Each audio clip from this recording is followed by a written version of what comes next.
خب ما اومدیم طباخی، این ورش هم که جیگرکی و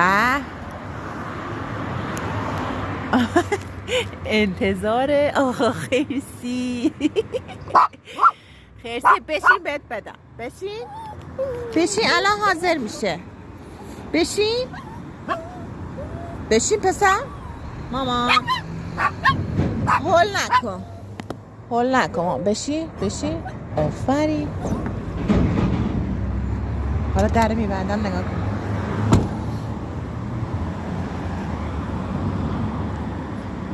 چه پسر خوبی داری؟ آخه چشاشو ببین. سلام.